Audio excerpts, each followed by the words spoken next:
System হলো আপনি production শুরু করার আগে এই পিপি স্যাম্পল পাঠায় আপনার বাইরের কাছে অ্যাপ্রুভ আনতে হবে।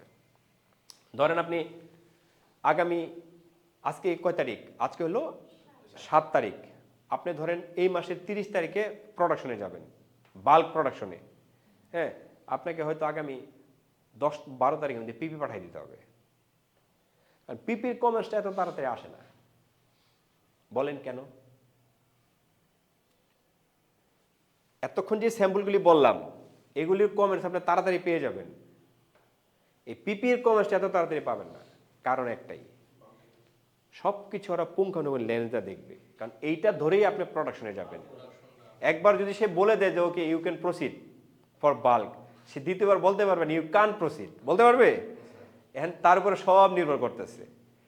এই স্যাম্পলটা ওর জন্য ডেঞ্জার, আপনার জন্য না। আপনার জন্য ইম্পর্টেন্ট, কিন্তু ওর জন্য ডেঞ্জার।